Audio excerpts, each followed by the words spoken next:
Muito bem, vamos lá. Iniciando o nosso estudo de hoje, abertura aqui de uma nova etapa do nosso trabalho, abertura estudando o livro Plantão de Respostas.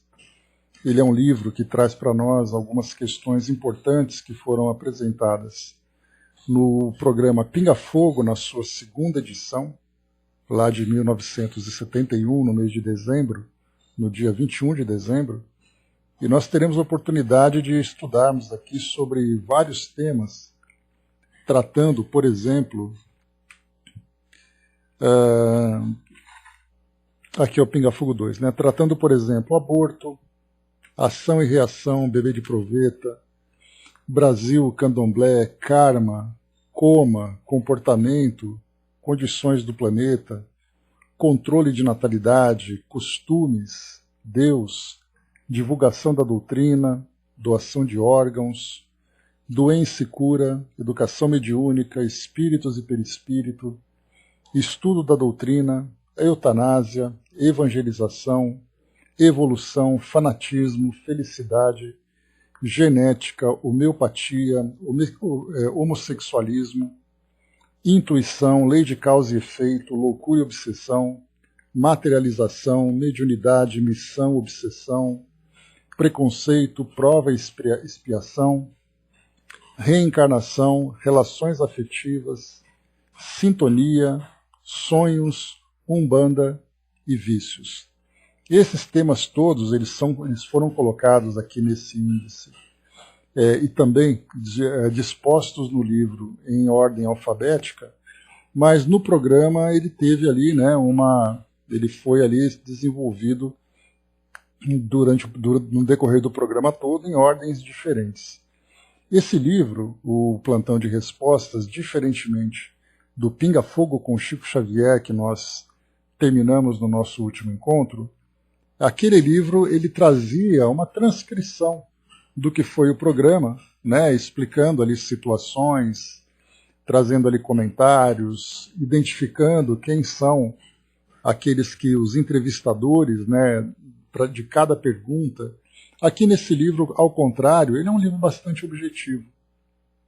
Né, inclusive, o Plantão de Respostas ele veio com uma autoria e orientação de Emmanuel, enquanto que o outro foi ali uma seleção, né, dos autores ali que acharam interessante elaborar o livro daquela forma. Então nós tivemos aqui uma disposição, né, ou uma estrutura diferente dessa obra. Só para a gente poder lembrar aqui também, deixa eu pegar aqui rapidinho. Aqui eu trouxe para vocês também, como no primeiro, quando então eu identifiquei quem eram os entrevistadores. O primeiro programa ele foi ao ar, só para a gente lembrar, no dia 28 de julho de 71, e ele teve mais de 3 horas de duração, ou 2 horas e... deixa eu pegar aqui direitinho... Ele teria 1 hora de duração inicial, mas se estendeu por mais de 3 horas, né?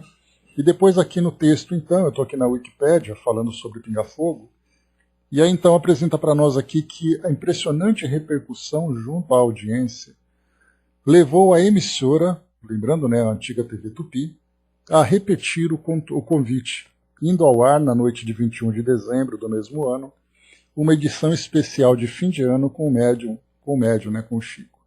Dessa vez, o programa acabou por estender-se por mais de 4 horas. A audiência estimada foi de 20 milhões de brasileiros.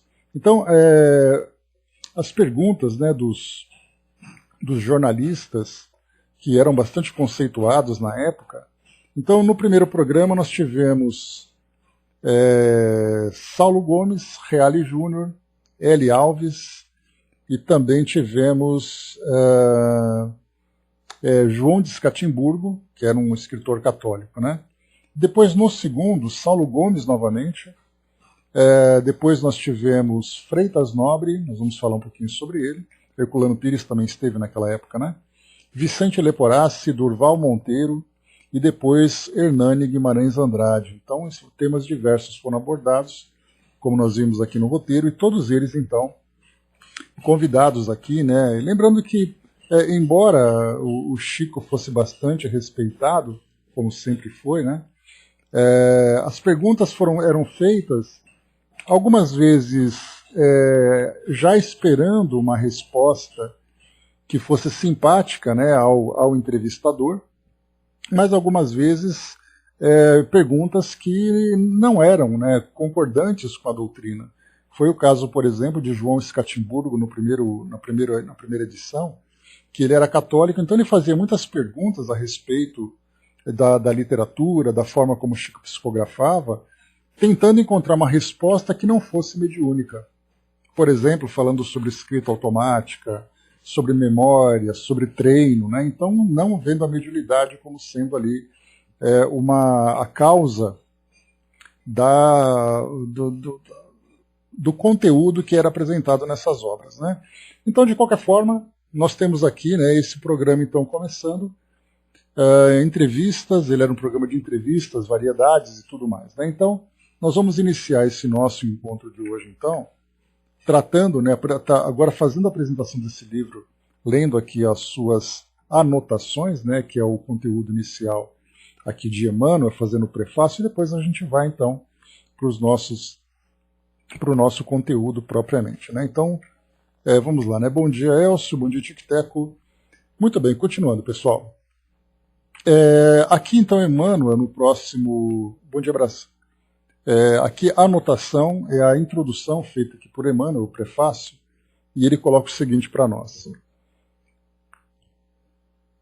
Amigo leitor, em dezembro de 1971, amigos convidaram-nos para um encontro em público na capital de São Paulo, e já que se tratava de iniciativa beneficente, não havia razão para omitir-nos. Aí lembra que essa iniciativa beneficente segue aquele pensamento, né, que Emmanuel mesmo coloca para nós, que a maior caridade que poderia se fazer pelo Espiritismo é sua própria divulgação. Então aqui esse programa seria, sem dúvida nenhuma, pelo alcance que ele teve, um grande ato de caridade pela doutrina espírita.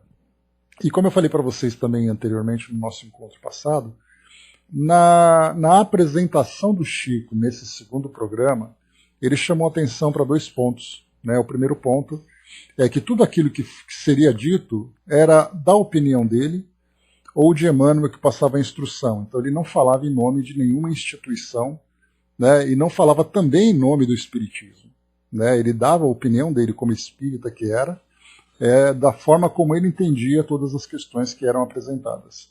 E o segundo ponto é que as respostas que seriam dadas que fossem vistas com indulgência, né, evitando que tivesse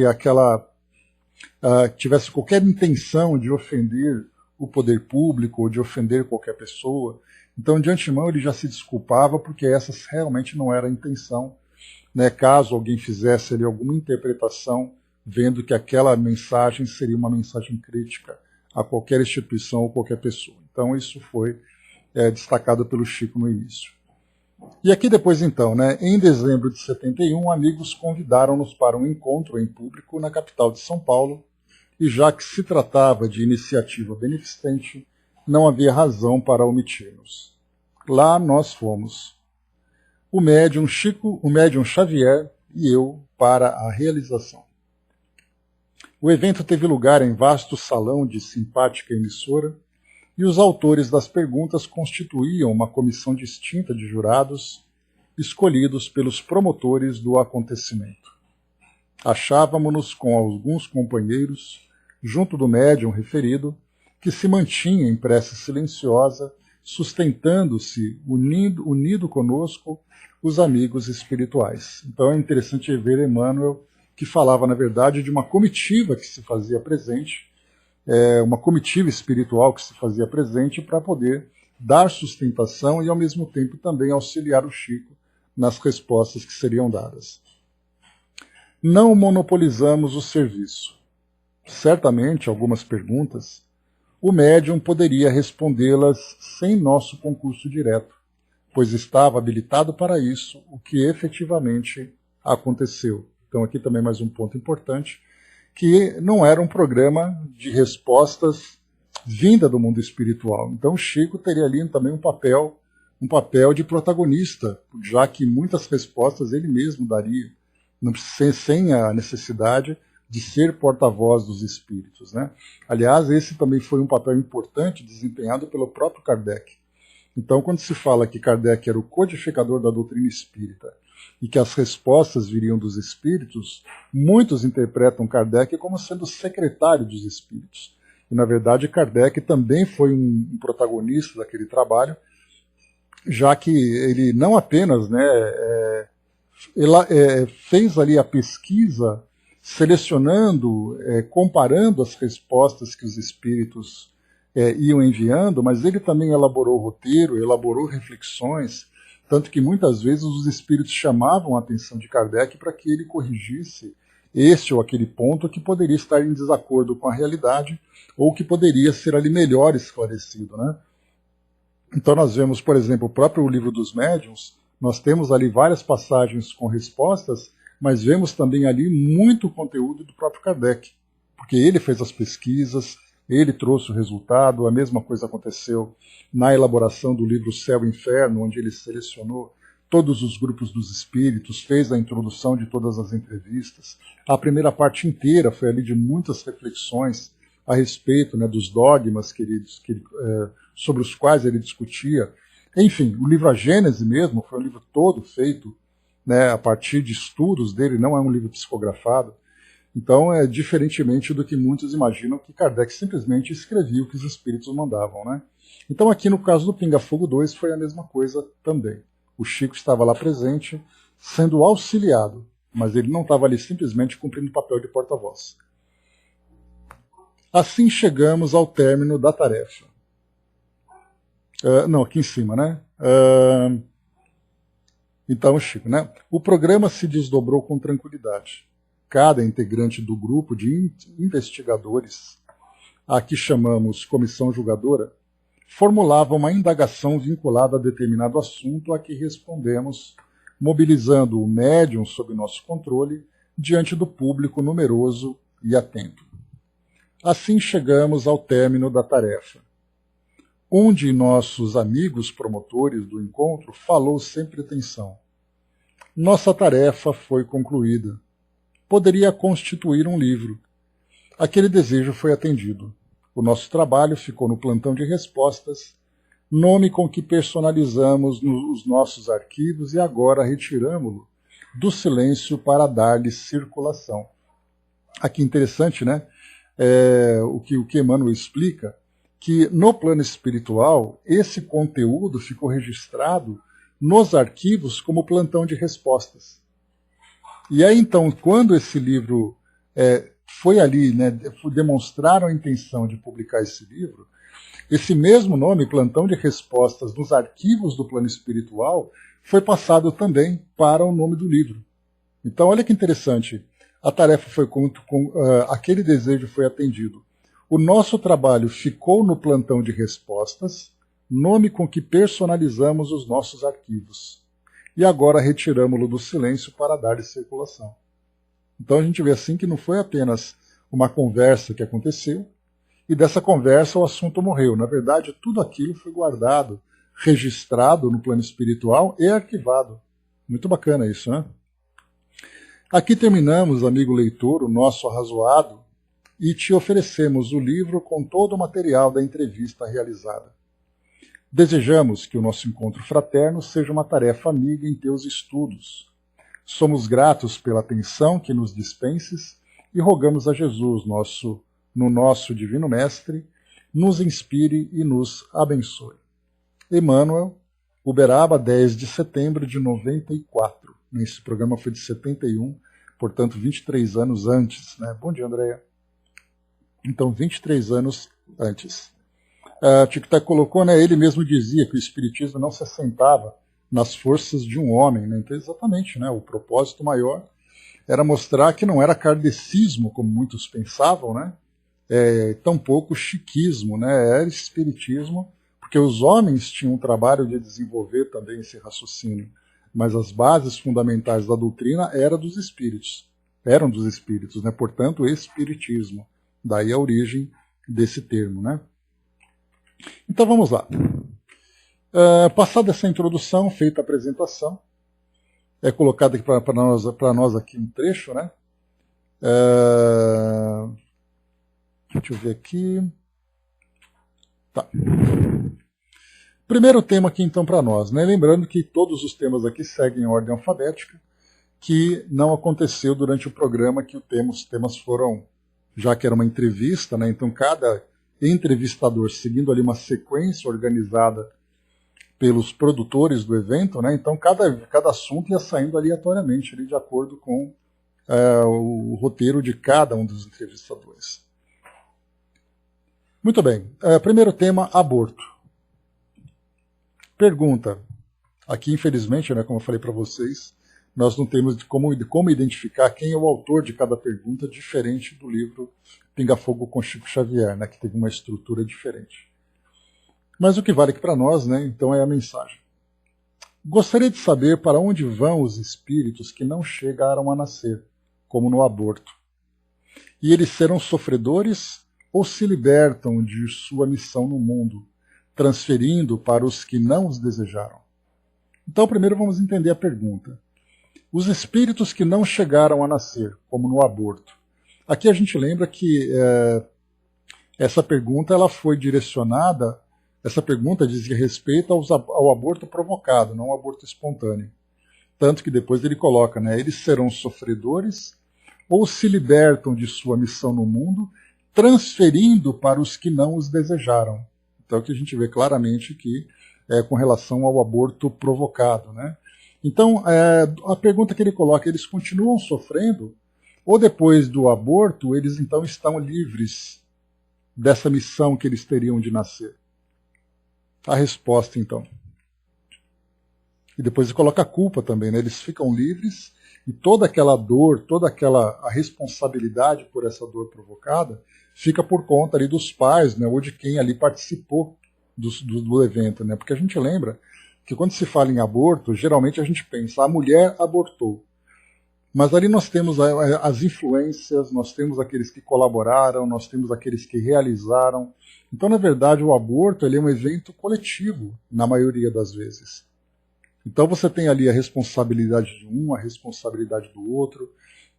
Você tem muitas vezes, né, aquele que é o protagonista de uma decisão, aquele que cede a essa decisão, aquele que aceita a decisão, até mesmo o espírito também entra nesse conjunto, né? Então nós temos ali várias situações que são o aborto em si, por isso que a gente sempre comenta, né, que quando a gente olha da perspectiva humana, terrena, nós vemos apenas o evento. Quando nós olhamos da perspectiva espiritual, nós vemos uma teia, uma cadeia de eventos e uma teia de responsabilidades que estão ali amarradas, né? Então nós olhamos com muito mais profundidade do que simplesmente ver ali a superficialidade. E quando essa clareza, quando nós conseguimos então transcender a visão material e alcançarmos essa visão espiritual, o mundo todo, nós teremos uma revolução no nosso planeta. Né? Um crime que acontece, nós vemos que um matou o outro, que um machucou o outro. Simples assim, quando nós olhamos da perspectiva espiritual, nós vemos uma cadeia, uma teia de responsabilidade envolvendo influências, espíritos e tudo mais, e vemos também, inclusive, causa e efeito, que são eventos que podem se prolongar durante muito tempo. Então, no caso de um crime, como o aborto, tem um enredo, inclusive, né, Angelina? Exatamente. Então, nós temos ali, no caso do aborto, de um crime qualquer, nós temos ali esse crime que começou antes a ser elaborado, depois nós temos o ato propriamente dito, depois nós temos os desdobramentos. Esses desdobramentos, muitas vezes, podem se estender durante 2, 3, 4 reencarnações. Porque esses espíritos vão ter que depois se reajustarem depois, né, perante a lei de causa e efeito, a questão do perdão, do auto-perdão, do desejo de vingança, do processo obsessivo. Então, tudo isso se estende por muito tempo. E o aborto é um desses casos mais críticos. Então vamos ver a resposta aqui dada, né, por Emmanuel Chico. Emmanuel /Chico /equipe. Né? Então, vamos lá. A situação do espírito que passa por um aborto dependerá em muito das suas condições mentais e das conquistas que já conseguiu nos séculos. Há espíritos que desencarnam em estado de grande revolta. Nesses casos, imbuídos da ideia de vingança, esses espíritos recusam-se a toda espécie de auxílio dos benfeitores espirituais para obsediarem as mães, pais ou profissionais que concorreram para o seu desencarne. Outros, porém, apesar da situação dolorosa por que passem, retornam às colônias espirituais onde se submetem a tratamentos intensivos e trabalhosos a fim de lograrem novamente o equilíbrio e aguardarem nova oportunidade de reencarne.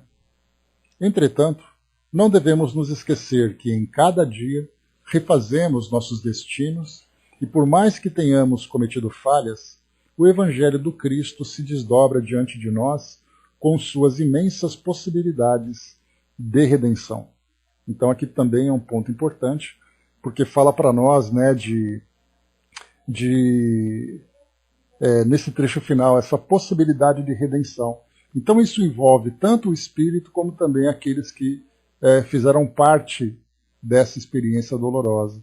Então a redenção vem através do recomeço, através do auto-perdão, através do perdão. Então são várias forças envolvidas. E sobre esse tema, né, nós temos inclusive uma campanha bem interessante da FEB, que tem ali, né, sobre o aborto, né, que fala sobre as causas espirituais, consequências também. Então, diante desse tema, nós temos aqui, eu separei para vocês, dois trechos de mensagens, né, que a gente costuma até utilizar bastante em nossas reflexões dentro do trabalho do atendimento fraterno. Então, inicialmente, nós temos aqui o livro Alerta, de Joana de Ângeles, psicografia do Divaldo. E coloca assim para nós, né? Diante do aborto em delineamento, procura pensar em termos de amor e o amor te dirá qual a melhor atitude a tomar em relação ao filhinho em formação, conforme os teus genitores fizeram contigo, permitindo-te nascer. Né? Então aqui nesse livro, Joana chama a atenção sobre a ideia do aborto que vem ali se desenvolvendo. Né? Então isso para a parte de quem vai praticar. Por outro lado, nós temos aqui uma outra linha de reflexão que é dada para quem praticou, né? Que nós também passamos essas orientações. Então, essa orientação foi passada através do altivo Panfiro, que foi diretor, fundador, um dos diretores, presidente, fundador ali do Centro Espírita Leonine do Rio de Janeiro.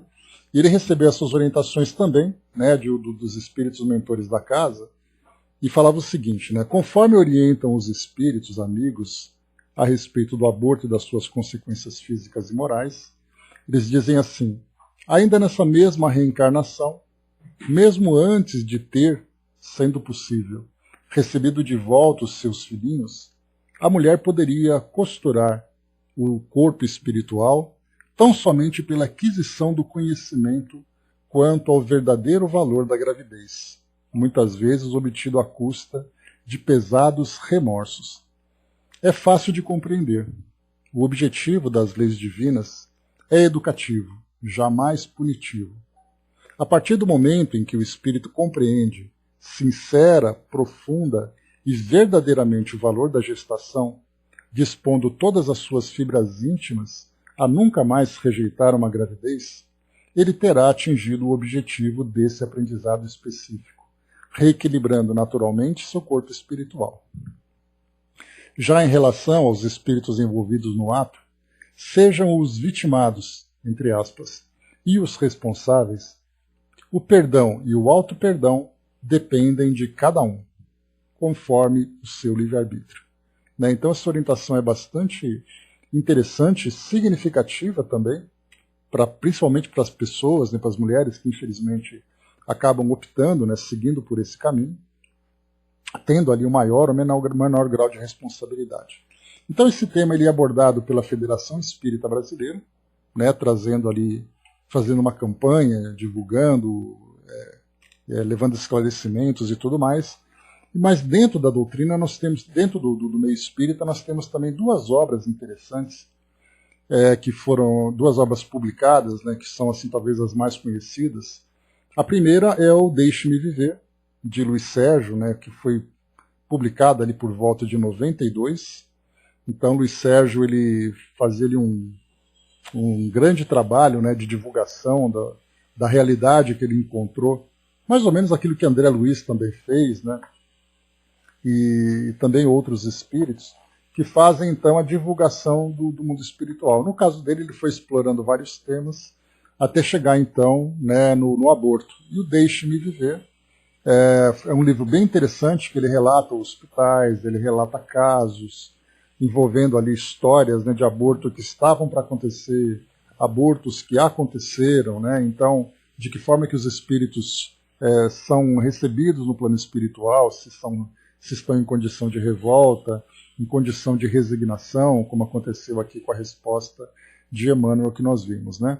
E um outro livro também que é bem interessante, aliás, o Deixe-me Viver, ele virou um filme que vocês podem assistir no YouTube, um filme bastante simples, né? Um baratinho, um filme sem grandes recursos de produção, mas que traz ali no seu roteiro a história do livro. Então é bem interessante, vocês podem encontrar o filme completo lá no YouTube. Ele foi produzido em 2016. Né? Então é bacaninha. Vocês vão ver ali efeitos de computador, assim, que mostra assim, a falta de recursos, mas de um modo geral é uma história muito comovente. É bem bacana. Para quem puder, assista. É bem legal, né, Marion? E, claro, né, e agora um segundo livro, que ele faz parte de uma trilogia, né, essa trilogia ela é composta, né, por 3 livros sobre o aborto. Né? O primeiro, Pedidos, né, chamado Piedade. O segundo, A Consumação. Né? Então, os pedidos, né, esse Piedade é Não Pratique o Aborto. Essa é a primeira parte o primeiro livro que foi publicado. O segundo é A Consumação. É um texto chamado Os Abortados. E o terceiro livro, que é o de consequência, chamado Nós Abortamos. Então, Piedade, Os Abortados e Nós Abortamos. Esse livro, né, esses 3 livros, essa trilogia, é de Nércio Antônio Alves. Ele é um médium, e ele, então, trouxe depoimento de vários espíritos. Né? Eu estou até com o livro aberto aqui. Ele é uma publicação de vários espíritos. Então, eu só queria ler para vocês aqui algumas passagens, só para a gente ilustrar um pouquinho aqui. Primeiro, ele separou aqui algumas passagens do Livro dos Espíritos, né, como, por exemplo, a questão 166b. A alma tem muitas existências corpóreas? Sim, todos nós temos muitas existências. Os que dizem o contrário querem manter-vos na ignorância em que eles mesmos se encontram, se é seu desejo. Depois ele separa, questão 686. A reprodução dos seres vivos é uma lei natural? Isso é evidente. Sem reprodução, o mundo corpóreo pereceria. 687. Se a população seguir sempre a progressão constante que vemos, chegará um momento em que a Terra, em que se tornará excessiva na Terra? Não, Deus a isso provê, mantendo sempre o equilíbrio. Ele nada faz de inútil. O homem que só vê um ângulo no quadro na natureza não pode julgar da harmonia do conjunto. Né? Isso aqui é interessante, essa pergunta, mas o que essa pergunta tem a ver com aborto? Basta a gente lembrar, por exemplo, o controle populacional que foi imposto na Índia durante muito tempo. Na China, durante muito tempo, né, em que as famílias não podiam ter mais de uma criança, e a partir da segunda criança, eles pagariam impostos, né, não poderiam, por exemplo, utilizar serviços públicos, por exemplo, escola, tratamentos de saúde. Na segunda gravidez, o pai seria obrigado a pagar por todos esses serviços. Então, foi mais ou menos um incentivo feito pelo governo chinês para que as famílias tivessem apenas ali um filho, e isso levou, né, a uma grande quantidade de abortos naquele país.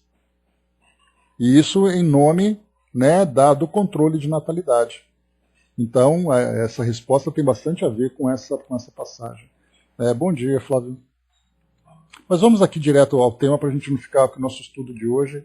Ele não é sobre o aborto, né, mas, embora mereceria. Mas nós vamos aqui, então, primeiramente, num prólogo, né? A mensagem é de Nicole e é o Espírito que responde. Então, perguntará ao leitor, por que eles negaram o céu? A resposta, não te maravilhes de eu te dizer que importa-vos nascer de novo. Aqui é uma passagem do Evangelho, né? Querido leitor, as mensagens aqui expostas irão fortalecer a nossa informação a respeito do estranho título do livro, pois os próprios rejeitados comprovam que eles negaram o ingresso no reino dos céus. Foram abortados, sofrendo impiedosamente a expulsão através do abortivo, e como apelo, são eles mesmos que falam do aborto criminoso. Aqui depois vai seguindo, tem uma passagem longa que tem aqui. Aí primeiro vem aqui, oração do abortado. Né? Depois dessa introdução mais teórica, mais técnica, aí agora vem aqui o conteúdo do livro propriamente dito. Né? Então, oração do abortado. Um apelo ao alto, pedindo amparo e proteção aos fetos abortados que, na verdade, são nossos irmãos esperando a bendita reencarnação. E diz assim para nós. Senhor Deus das alturas, nós, os abortados, sem amarguras, lhe pedimos para nos amparar, pois vivemos ao relento em terrível sofrimento. Abriga-nos em teu lar. Muitos de nós perturbados por termos sido abortados, vem nos balsamizar. Vê, estamos entregues à orfandade. Faça-nos a caridade de que alguém possa nos aceitar.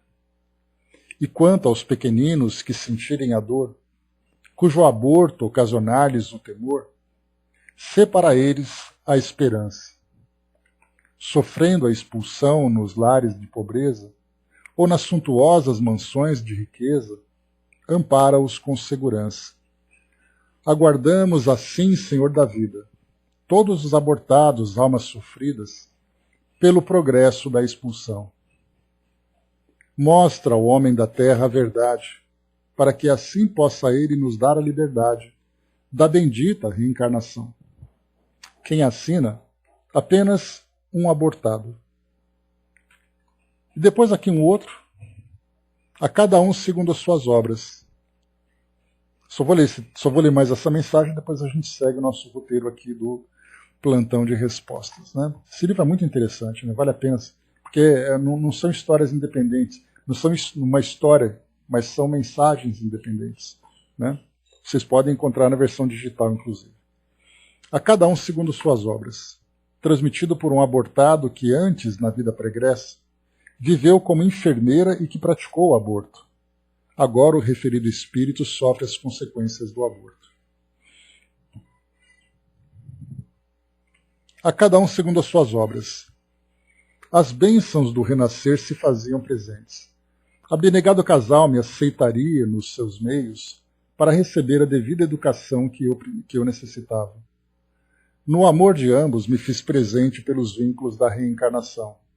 E de acordo com o desenvolvimento, desde a concepção do óvulo ao embrião, do embrião ao feto, sentia-me cada vez mais seguro.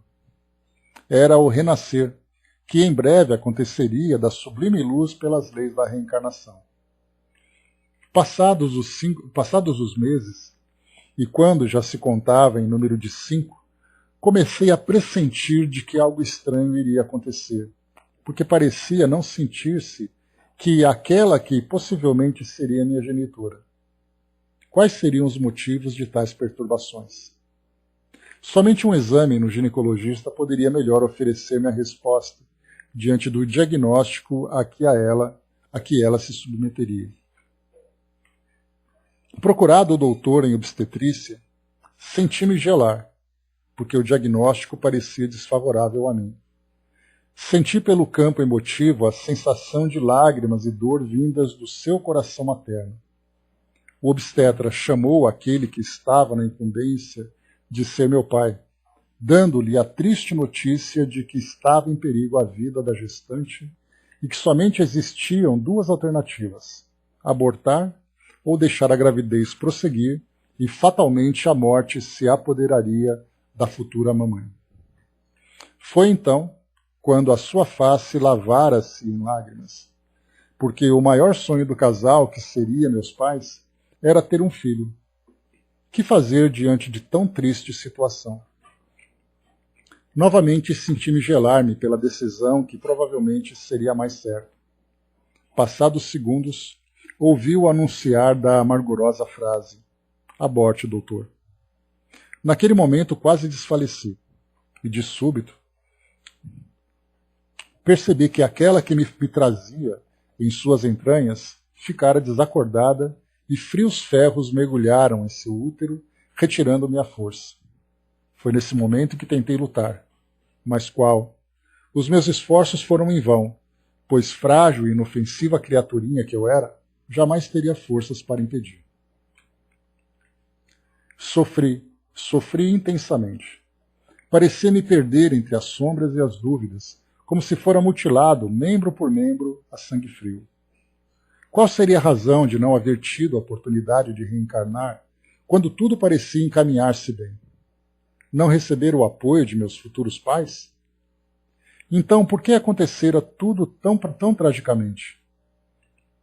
Foi nesses instantes que, como que por encanto, a resposta veio de uma voz que partia dos planos superiores.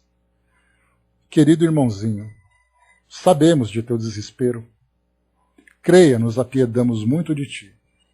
Acontece, porém, que não podemos interferir na lei de causa e efeito, porque a cada um será dado segundo suas obras. Em tempos já passados, viveste na terra como mulher e acabaste por aderir à profissão de enfermagem, a qual, assim, junto ao ginecologista, passaste a conhecer o segredo da vida intrauterina. Até aí tudo bem, pois exercias a profissão com dignidade. Aconteceu que um dia te viste em situação difícil, porque quiseste dar um passo maior do que as pernas, metendo-se em altas dívidas. Pensaste, como sair dessa situação se o dinheiro que ganho na enfermagem mal dá para comer? A solução que encontraste foi na provocação de abortos, pois criaturas jovens e inexperientes passaram a te procurar, porque traziam os problemas de gravidez indesejável. E tu, visando o dinheiro, somente o dinheiro, impiedosamente exterminavas os indefesos feitos pela prática do aborto inclemente.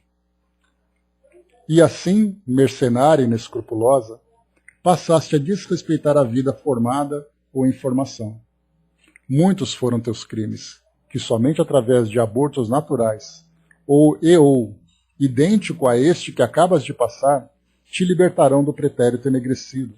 Mas quando saudares tuas dúvidas, sentirás o sublime renascer de um amanhã radioso de paz e ventura. Quanto às criaturas que seriam teus pais, o passado distante nos mostra ambos em um consórcio pecaminoso, abandonando inocentes crianças, que eram os próprios filhos, ao desamparo, para que os mesmos, almas generosas, se apiadassem. Agora voltam, querem filhos, tudo fazem e tentarão fazer para obtê-los sem jamais conseguir nessa existência. Pois se eles quiserem filhos, terão que ser gerados por outros pais. Por outros pais, só um pouquinho aqui,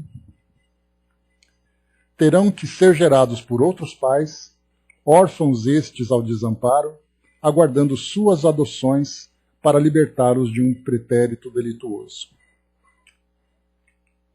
Assim que a entidade do plano superior acabou de esclarecer, logo eu vi meu pequenino corpo inerte e sem vida ser colocado em uma caixa para o devido recolhimento às entranhas da terra. Vi também aquela, que seria minha mãezinha, ser levada a um leito nas dependências daquele hospital para recuperação. Assina um abortado.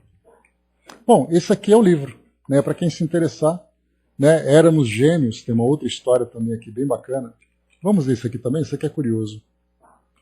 Éramos gêmeos. Vinculados pela simpatia, os gêmeos nos relatam a desventura que sofreram na tentativa de reencarnarem-se. Então vamos lá. Éramos gêmeos. Vinculados estávamos pelas bênçãos da simpatia que irradiavam em torno de nós, conquista esta que adquirimos em remotos tempos vividos, debaixo do mesmo teto como irmãos. Porém, presos aos compromissos reencarnatórios, pela necessidade da perfeição, achou por bem o Senhor da vida nos brindar com mais uma experiência física. Seríamos unidos e nos desenvolveríamos no claustro materno para virmos à luz do mundo como irmãos gêmeos. Quem seria nossa mãe? Bastou-nos a interrogação e a resposta foi precisa. Nossos irmãos superiores informaram que, num passado distante, obtivéramos a oportunidade de reencarnarmos como irmãos gêmeos devido à sublime simpatia que sentíamos um pelo outro. Agora, aquela que seria nossa mãe, nada mais foi do que a mesma que nos gerara ontem. No entanto, presa ainda às ilusões dos prazeres efêmeros, nos entregara aos braços de terceiros para os cuidados maternais e paternais, fugindo assim das obrigações que lhe cabiam. Agora, porém, volta a ter nova oportunidade para receber-nos, junto a si, dar a devida educação e amor que no passado distante nos negara. Até aí tudo bem. Aceitamos de bom grado, e assim, na sua gravidez, nos fizemos presentes pelos vínculos dos reajustes. Quanta decepção! Mal dera para contar os meses que não chegaram a 2 e nos vimos ao desamparo. Despejados de suas entranhas como se fôssemos excrementos intestinais e, posteriormente ao aborto, atirou-nos na bacia do banheiro e, acionando a descarga, nos vimos obrigados a seguir o trajeto dos esgotos e, chegando a um fétido rio, servimos de repasto aos peixes. Perguntamos um para o outro, por que fizera ela aquilo? Qual o motivo de ter nos abortado? Mais tarde é que fomos saber. Aquela que estava designada para ser nossa mãe nos expulsara para melhor facilitar sua vida prazerosa, preferindo entregar-se à luxúria e à sensualidade nas orgias da noite. Nós partimos na esperança de uma nova oportunidade no futuro, quem sabe em outro lar. E assim, na distância do tempo que já de longe ia, volvemos nosso olhar à terra e vimos aquela que seria a nossa mãe e que nos abortou, idosa e solitária, caminhando entre as sombras da incerteza pelas ilusões vividas. Éramos gêmeos, ou quem assina aqui essa mensagem. Né? Então, meus amigos, fica para vocês aqui a indicação desse livro, a recomendação desse livro. Vocês viram que são histórias curtas, né, mas bastante significativas aqui, tratando para nós vários outros assuntos, né, que valem a pena serem estudados. Então é isso. Né, fechando por aqui, então, esse trecho, né, do nosso aqui estudo como indicação. Então, Deixe-me Viver, Os Abortados, os dois materiais, os dois livros, né, as duas indicações literárias para ilustrar aquela questão, aquela pergunta feita lá no Pinga Fogo. O Tico até colocou, né, a confirmação do que Paulo de Tarso disse, né, não erreis, Deus não se deixa escarnecer, porque tudo o que o homem semear, isso também ceifará, lá de Gálatas, né. Então, leia a lei, né, a regra é clara, como diz o outro lá, né, como diz o Arnaldo César Coelho. Vamos lá então, pessoal. Esse aqui então, a primeira pergunta, que a gente viu, né, como é possível a gente tirar tanta coisa bacana, né, de um simples roteiro, bastando apenas ter a vontade de estudar, né? Como a gente tem vontade, então, a gente vai se aprofundando aqui no nosso estudo. Próximo tema, ação e reação. Feita a pergunta, o que acontece com uma pessoa que tem sua vida tirada por outra? É possível esse espírito se tornar obsessor? Resposta. Essa pessoa que teve sua vida tirada por outra deverá encontrar aquilo no mundo dos espíritos auxílio no mundo dos espíritos, assim como outras que tenham desencarnado por razões diversas, e seguir normalmente sua existência espiritual. Né? Então, aqui a primeira resposta que é dada, essa pessoa que teve sua vida tirada por outra, deverá encontrar auxílio no mundo dos espíritos, assim como outras que tenham desencarnado por razões diversas, e seguir normalmente a sua existência espiritual. Entretanto, se não compreender e aceitar sua condição e forma pela qual deixou a vida, do plano dos encarnados, terá necessariamente que responder por essa situação. Não perdoando seu algoz e se envolvendo em pensamentos de baixo teor, atrairá outros espíritos inferiores que certamente lhe incutirão na mente sentimentos de vingança, podendo assim tornar-se obsessora daquela que lhe tirou do mundo material. Então aqui a gente vê, né, a lei de ação e reação, nesse caso aqui tratando de crimes, e nós podemos aqui incluir nesses crimes o próprio aborto, como nós vimos anteriormente. Quantos espíritos se tornam obsessores, e Luiz Sérgio, lá no livro Deixe-me Viver, ele conta a história, né, de uma mulher que, praticando o aborto, teve ali a perseguição de um espírito que seria seu filho. E provavelmente nessa trilogia, que eu não conheço, né, que nós vimos agora, dos abortados, que é o segundo, o primeiro é o Piedade, que é quando a intenção, depois nós temos aqui a consumação, que é os abortados, e depois as consequências, né, que nós vimos ali, que é a terceira parte desse livro. Né? Então, nessas consequências, provavelmente a gente vai ter bastante informação sobre não apenas a questão da culpa, mas também da própria perseguição. Agora, é bastante interessante a gente observar, né, nessa questão que é apresentada a respeito da vingança. Né? Então, o espírito, quando chega no mundo espiritual, a chave da sua libertação vai ser o perdão.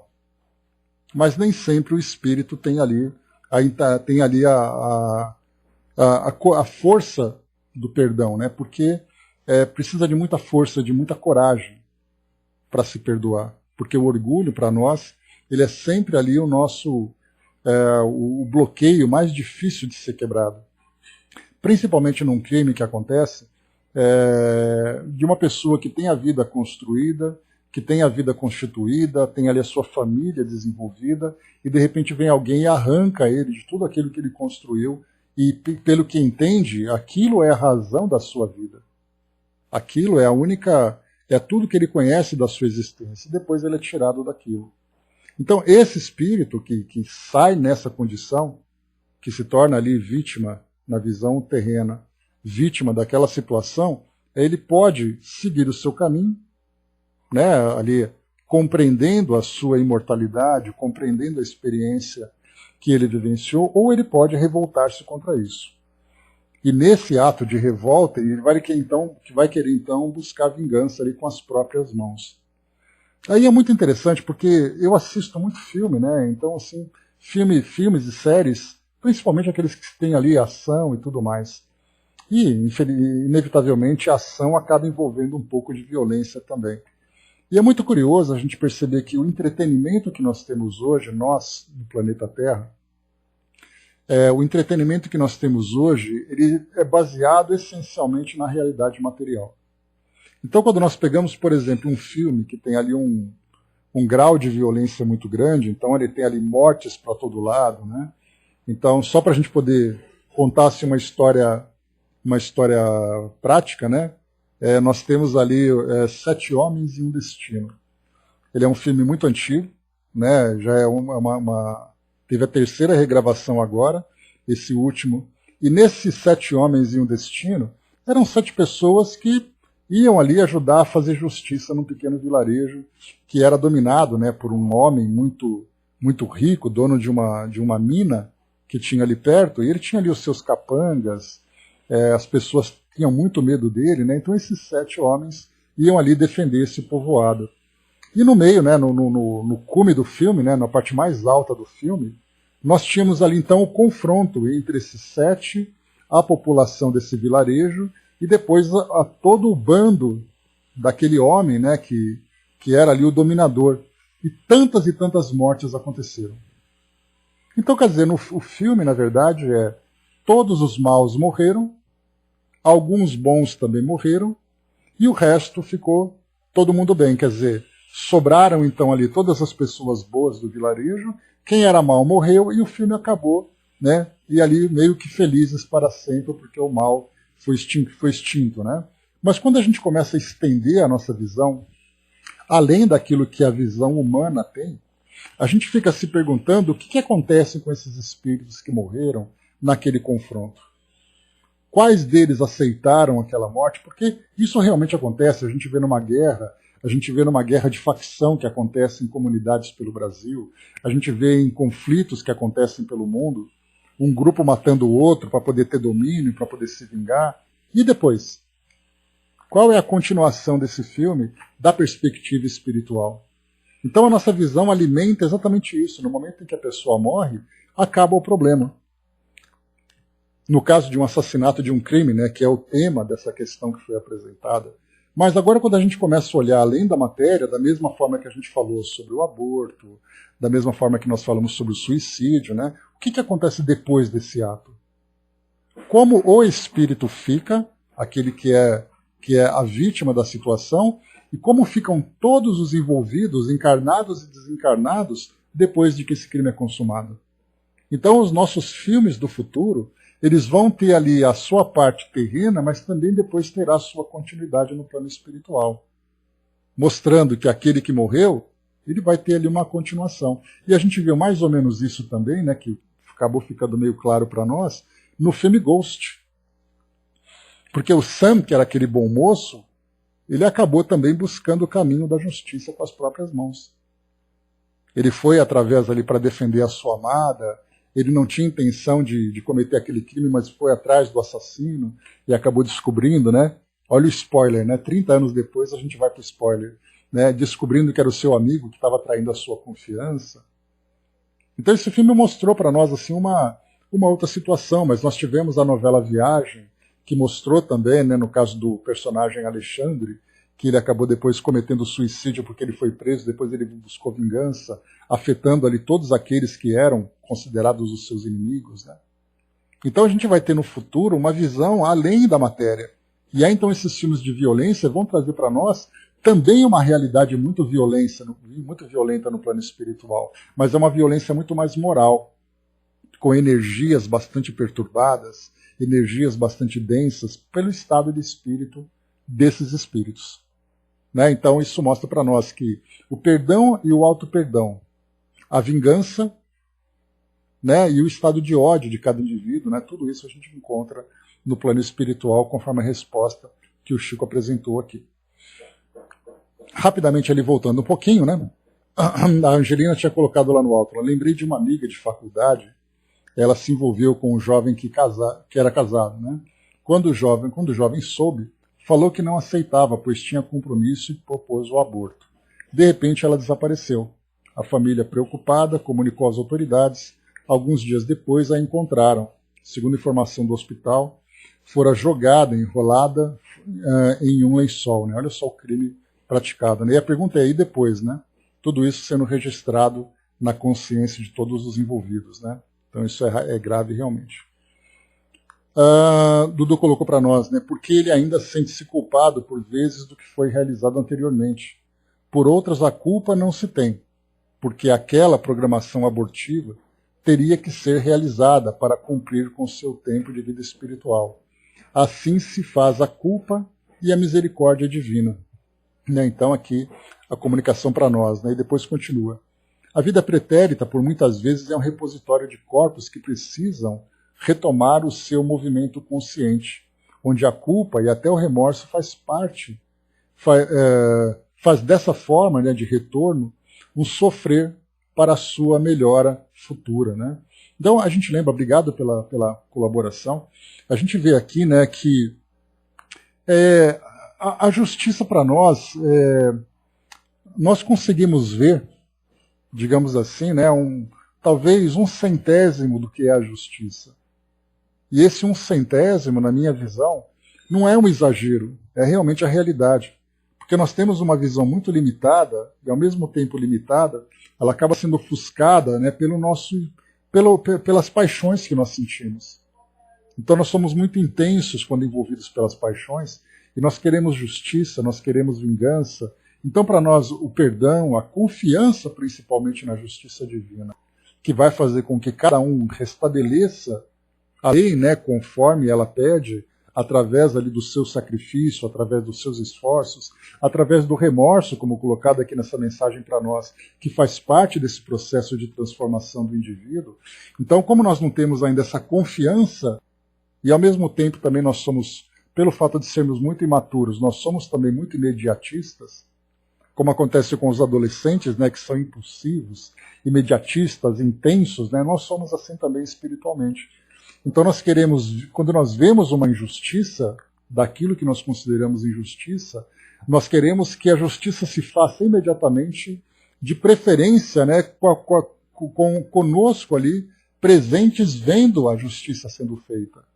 Então nós alimentamos também esse sentimento de vingança. Muitas vezes não temos coragem de praticar a vingança, mas nós nos satisfazemos vendo aquele que cometeu o crime sofrendo a consequência de suas ações. Por isso, então, esse 1/100º do que nós vemos, além de ser pouco, ainda acaba sendo ofuscado por essa nossa visão equivocada da vida. Mas a justiça divina faz com que cada indivíduo tenha sempre oportunidade, porque assim nessa mensagem que nós vemos ali sobre o aborto, que eu coloquei para vocês, que o objetivo da justiça divina não é a punição, é a educação. E essa educação ela se dará da forma como cada espírito necessita. Então o objetivo não é pegar aquele que cometeu o crime, seja que crime for, e colocá-lo, amarrá-lo e começar a chicoteá-lo, para fazer com que ele sofra aquilo que ele fez sofrer. Na verdade, para muitos espíritos, a dor provocada é a melhor professora que ele precisa. Então ele não sofre por uma questão de vingança, mas é que o sofrimento é a única forma de despertar sua consciência. Porque naquela mesma mensagem que nós vimos, né, no caso do aborto, aquela mulher que pratica o aborto, só o fato dela perceber o erro, dela compreender a importância da gravidez e viver dignamente essa experiência na vida dela, já é o suficiente para ela poder costurar o perispírito dela conforme a expressão que foi apresentada. Porque assim, se ela aprendeu e o remorso para ela já foi o suficiente, porque a gente acha que muitas vezes um remédio que você toma ali, que é amargo, né, ele é menor do que uma cirurgia. Para muitos esse remédio é tão amargo e tão prolongado do que uma cirurgia que pode resolver rapidamente a situação. Você faz a cirurgia, resolve. Para outras pessoas é um tratamento durante a vida inteira, tomando diariamente aquele remédio amargo. Então cada um tem o remédio que precisa. E cada um vai despertar no seu próprio tempo. Por isso, então, essa educação moral que nós temos hoje, na verdade, ela não é apenas para fazer com que a vida seja mais fácil agora. Na verdade, ela é um recurso que vai facilitar a nossa vida sempre. Porque nós viveremos ainda decepções. Nós viveremos frustrações. Nós vamos também provocar frustrações e decepções. E nós temos que saber perdoar e saber nos auto-perdoar. Para que nós vivamos livres para fazer as melhores escolhas para o nosso futuro, para o nosso progresso.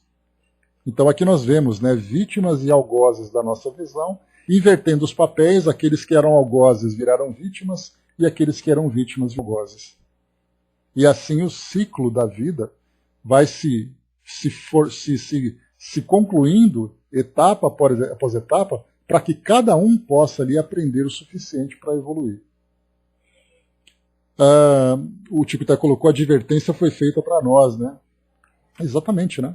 A Angelina colocou, né? Tempo depois, descobriram um relacionamento com o jovem, a família descobriu, ele foi levado para as autoridades, né? E mais do que isso ainda, além da justiça terrena, ainda tem a justiça divina que fará com que tudo se restabeleça, né? E através de muita dor, principalmente.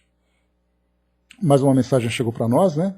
O abortado que chega ao ventre materno e que ainda não se vê presente na situação onde ele foi colocado, acaba perdendo a vida terrena e retornando à vida espiritual para cumprir a sua referência como foi colocado, pela causa e efeito mostrando que esse irmão ou irmã teria que trazer um sofrimento não da dor, mas da volta quando ele ou ela queriam vir, sem saber o que fizeram há tempos atrás.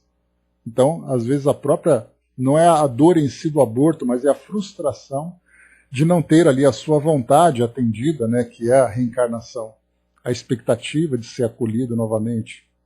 Então, a dor moral do espírito acaba sendo muito maior do que a dor física que ele sente na hora. Porque nós temos estudado a respeito da reencarnação, da desencarnação. E nós até comentamos, né, existe uma diferença muito grande entre o nascimento e a reencarnação, e também uma diferença muito grande entre a morte e a desencarnação. Porque o nascer e o morrer são experiências físicas. E isso para o espírito pode ser realmente algo bastante intenso. Mas a reencarnação traz ali um pacote de experiências envolvidas, assim como a própria desencarnação também. Porque o espírito, quando ele desencarna, começa ali a recolher todas as experiências, começa a recolher todas as ideias, todos os sentimentos, vem uma nova programação, é algo muito longo. Isso é importante para nós olharmos além do fato, olhar além da matéria. Né? O Dudu colocou, né, a dor moral, né, que acaba sendo realmente o mais difícil para esse espírito. E a gente vê que qual é a causa da revolta de um espírito que não reencarna? Não é simplesmente o fato de de ter sido abortado, é o fato de ter sido rejeitado, de ter sido frustrado nos seus planos, nas suas expectativas, né? Então são experiências dolorosas. E a mesma coisa, a gente está fazendo o link, né, entre essa parte do aborto e assim como também dessa ação e reação, que é o caso do assassinato, são duas situações bastante semelhantes. O crime acontece, a frustração acontece, e o estado moral do espírito no plano espiritual vai depender exatamente dos valores que ele já tinha, né, nas suas bases. É uma experiência realmente muito difícil. E quando a gente começa a olhar por essa perspectiva, a gente vê como isso é complexo. E esperamos não precisar passar por isso, né? E nem fazer ninguém passar por isso também. O Tiquitá colocou, né, o mal é necessário, mas ai daquele que o pratica, né? Então, muitas vezes, né, espíritos realmente precisam dessa dificuldade. Mas aquele que pratica essa dificuldade. No primeiro caso que nós vimos ali dos abortados, nós vimos que ninguém teve a intenção de praticar o mal. Nem o casal, porque a vida da mulher estava em risco, e a gente vê que até mesmo, né, do plano espiritual existe um endosso dessa prática. Lá no Livro dos Espíritos, Kardec pergunta sobre essa questão, se a vida da mulher estiver em risco, é aceitável? Os espíritos colocaram antes de interromper uma vida que está começando do que uma vida que já está em progresso. Né? E a nossa legislação terrena também trata dessa mesma questão, especificamente desse caso, né, além de outros, que aí vem tantos questionamentos, né, que são tão difíceis de nós analisarmos. Inclusive já estudamos aqui na nossa sala sobre isso, quando eu levei para o grupo mediúnico lá do Centro Espírita Leon Denis, aquela pergunta, né, que nós fizemos sobre o que acontece quando uma mulher é violentada e ela acaba engravidando vítima desse crime, e ela opta pelo aborto. Então olha que situação complicada essa. Como é que a gente vai... Quem é vítima, quem é algoz numa situação dessa? Olhando pela visão espiritual.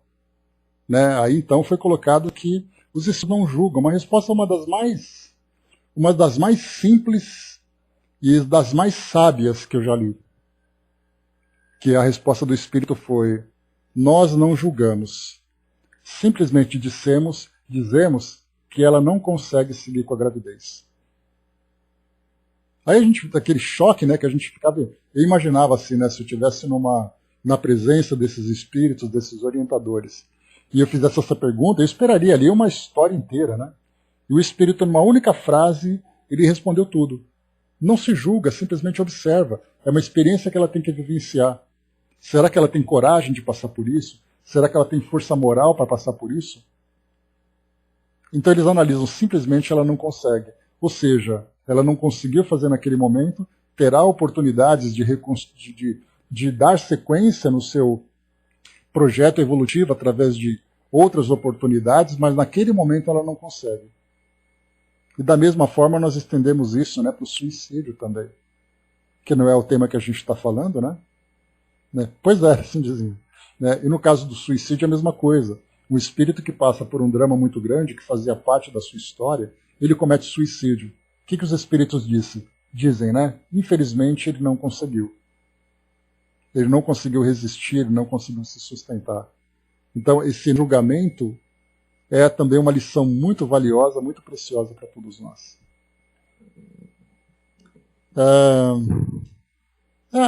Mas é inegável, né, Tic-Teco? É muito fácil, né, a gente olhar de fora e ficar julgando e tudo mais. Ontem mesmo nós falamos sobre isso, estudando lá no Evolução em Dois Mundos, nós falávamos sobre os 10 mandamentos.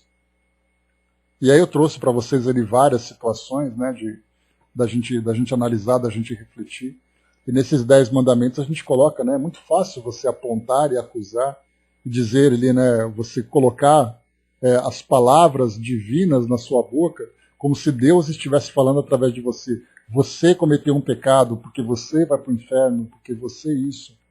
Como se nós fôssemos ali porta-vozes de Deus, sem sequer conhecer, né, eu coloquei 1/100º dessa lei, né? Talvez ali, né, os espíritos amigos devem ter dado risada, né? Porque talvez 1/1000º, 1/1000º dessa lei, porque ela é tão complexa, tão profunda em termos de avaliar cada espírito, cada história, cada situação que ele está vivenciando, que esse 1/100º que a gente olha aqui do mundo material, na verdade é muito menor do que isso. Porque nós sempre analisamos com os nossos olhos imperfeitos e passionais. E com o nosso orgulho, com as nossas vaidades, com as nossas crenças. Então a gente contamina tudo e perde a perspectiva. Quando somos nós para julgar, se um dia estivermos lá passando por coisas inimagináveis no pretérito desconhecido, porém hoje sabedor do que aconteceu, né? Quem somos nós para julgar? Então, né, se um dia estivemos lá passando por coisas inimagináveis no pretérito desconhecido, porém hoje sabedor do que aconteceu. Pois é, então hoje é olhar para trás, né? A gente vê toda a nossa história, as experiências que nós vivemos. Então hoje nós olhamos para as pessoas e apontamos as suas falhas, né? E se nós olharmos o nosso prontuário e começar a ver ali o nosso passado escabroso, conforme aquela versão do Pai Nosso tão bacana, né? Olharmos os nossos passados escabrosos. E hoje a gente acha que as pessoas que cometem esses crimes, que cometem equívocos, na verdade, né, que elas são condenáveis. Se nós olharmos a nossa própria história, aí sim nós nos condenaremos.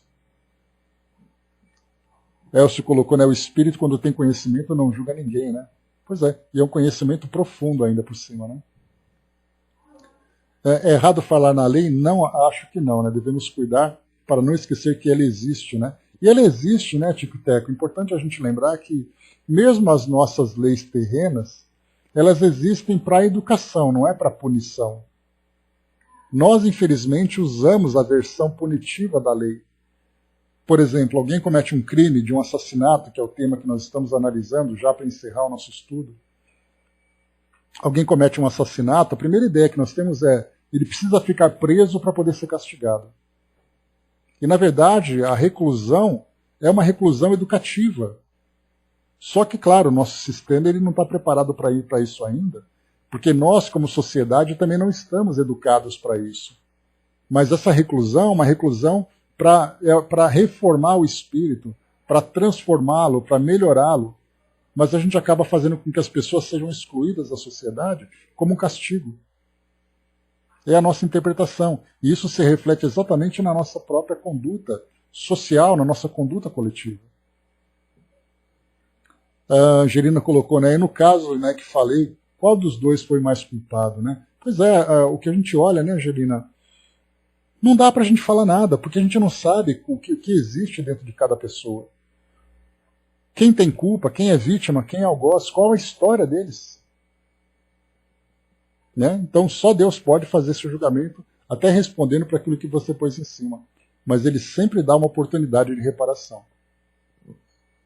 Flávio colocou: perdoa-nos, meu Senhor, os débitos tenebrosos de passados escabrosos, de iniquidades de dor. Né? Eu acho tão bacana essa versão do Pai Nosso, e ela reflete exatamente isso que nós estamos estudando agora. Né? O castigo não reeduca, ele revolta, né, Elcio? Ele revolta, ele intensifica, ele endurece tanto aquele que praticou o ato, né, o erro, como aquele que sofreu o erro. Porque a ideia do perdão, do auto-perdão, ela acaba ficando esquecida. Né? Então é isso, meus amigos. Encerrando por aqui o nosso estudo de hoje. Bem bacana, né? O início desse livro, trazendo para nós esses temas tão valiosos, que a gente praticamente ficou aqui nos dois conversando sobre vítimas e algozes, aborto, assassinato, e poderíamos ficar durante muito tempo, porque a doutrina fala bastante para nós sobre a lei, fala bastante para nós sobre as oportunidades, né, a lei de causa e efeito. Então, tudo isso para nós, ação e reação, como é colocado para nós aqui. Então, isso nos leva a muitas reflexões, e devemos aplicar isso principalmente olhando o nosso dia a dia. A mídia mostra muito para nós, né, que pessoas que cometeram crimes, pessoas que praticaram ali delitos diversos e tudo mais, e nós temos que olhar essas pessoas, né, como protagonistas de uma situação que vai atender durante muito tempo, e nenhuma ovelha será perdida. Nenhuma pessoa que cometeu um crime ficará, primeiro, isenta da responsabilidade, e segundo, esquecida para que possa se reformar. A gente sempre olha assim, né? Não, ele vai responder por aquilo que ele fez. Sim, ele vai responder, mas também ele será conduzido para uma oportunidade de se auto-iluminar, para poder alçar voos maiores, porque todos nós estamos destinados à felicidade. Ninguém escapa dessa lei. Então nós encerramos por aqui, meus amigos. O nosso próximo tema, para podermos aqui dar continuidade nesse livro, bebê de proveta, já entra agora na parte científica, né? Primeiro a gente fala da parte mais social, da parte mais moral, né? Agora já começa bebê de proveta. O Chico já falou sobre isso anteriormente, né, no outro livro, mas a gente depois fala um pouquinho mais sobre esse tema também. A Cindizinha colocou, né, passei por uma experiência recentemente que de início deu uma certa indignação, tipo, eu não merecia. Daí a consciência bateu e aí vem aquela, se eu não tivesse um porquê, não teria acontecido. Não trata de aprender com isso. Então trata de aprender com isso, né? Não está fácil ainda, mas tem ajudado a pensar assim. Né? Eu me lembro também, Cindizinha, de uma experiência, né, que eu acabei vivendo ali uma experiência e isso acabou sendo prejudicado por uma outra pessoa. E eu ficava assim, né? Por causa dela, tal coisa aconteceu. Mas aí depois, refletindo, eu falei assim, bom, se eu não tivesse feito tal coisa, ela não teria por que me prejudicar. Então a culpa acabou sendo minha. Porque o primeiro erro foi meu. O segundo foi ela ter percebido. Mas o fato dela ter percebido não tira a minha responsabilidade. Se eu tivesse quietinho, nada teria acontecido. Então isso mostra para nós também, né, que muitas vezes nós criamos situações, nós envolvemos pessoas, nós que desencadeamos uma cadeia de eventos. E exatamente reconhecer já o caminho, né, que seja então um caminho sempre aberto para todos nós, para que nós aprendamos sempre.